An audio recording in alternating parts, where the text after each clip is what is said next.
Here's a name I can say from the Eradicator.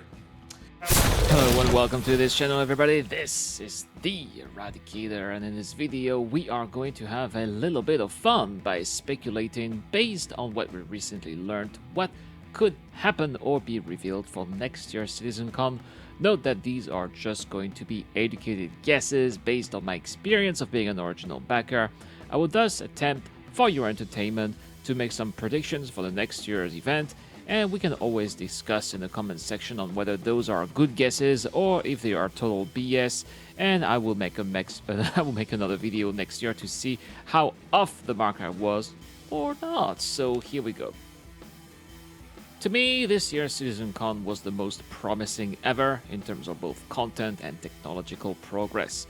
For the first time, Cloud Imperium was confident enough to show us things that had been talked about for years, yet we still had to see any evidence that this was being worked on, such as jump point mechanics or the early stages of the dynamic economy, and I am convinced that what we had the chance to look at was just a mere teaser of what is yet to come. The first thing that I think we will see next year is a similar format to this year's CitizenCon. I thought that having the demo split in two halves was a great way to retain the audience and keep them interested throughout the 9 hours of the event.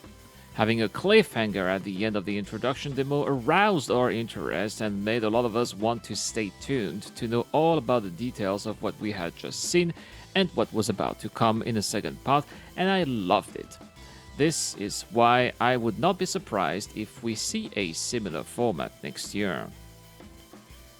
Now, where could next year's demo take us? Well, this year we discovered the location that is scheduled to be released by the final patch of this year, Microtech, and next year I believe that it would be no different, which is why I am convinced that next year's CitizenCon will start at Pyro, and more precisely from Rune Station, where we could have a first look at NPC going by their business, buying and selling cargo, settling scores, or just hanging out at the local bar because they would have figured it out by themselves that they needed drinks and a meal to be more effective at whatever, right? This first scene will already expand on what we were teased during this year's CitizenCon.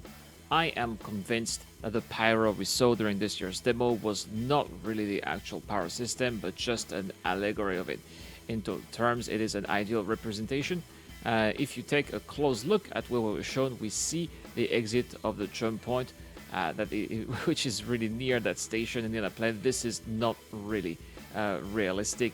You can clearly tell that this is not where it is supposed to be. Pyro 6 also looked way too close to the jump point, and Rune Station was only seen from afar, revealing, to avoid actually revealing any details which probably don't exist as I am writing those lines. Next year we will start the demo from Rune Station, explore the Pyro system a little bit if CitizenCon takes place in October instead of during the anniversary sale, and then we will jump to the Nyx system, which will obviously come after Pyro as it is connected to Pyro, and we already have Delamar and Levski. So then, what could we do between Pyro to Levski? We all know that while Pyro is totally lawless, Levski is not. So perhaps we could introduce the long-awaited smuggling mechanics, and wouldn't there be any better ships for that than the Mercury Star Runner? Now, the item that we'll have to smuggle would not be located on Rune Station, of course, but on one of those caves, one of the caves of the planets of the system. On the way to the cave, the Star Runner would intercept a transmission from local miners revealing the location of a local lucrative spot to mine, something Reco Battaglia would very much appreciate later on Levski. The cave then would introduce one of the new types of caves, in this case the one that is large enough for a medium-sized ship to go inside. Inside the cave, the demo player encounters some type of aliens who were put in the Hurston demo in 2017, except that this time they attack the player, who has no choice but to eradicate them. Chris then informs us that this is just an example of what players will be able to experience on Hurston and Microtech as fauna would make its way into the game in 2021. The player eventually finds the package and returns to the ship. In the ship, he has to hide it into one of the special smuggling compartments, as apparently, what's inside is illegal at Levski. And what a great idea it was, because the ship does indeed get scanned by local security just before getting to Levski.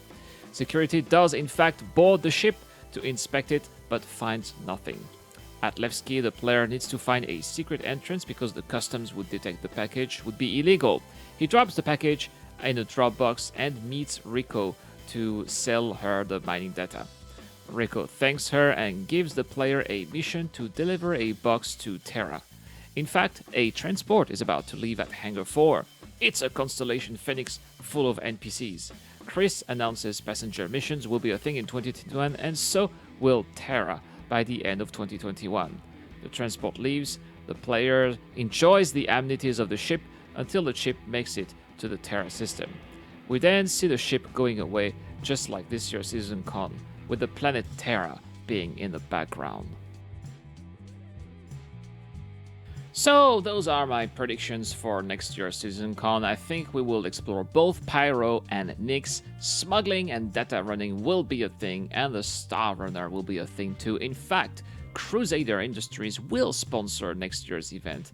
It's about time the manufacturer gets some love from CAG, and wouldn't that be a perfect time right after the introduction of Crusader?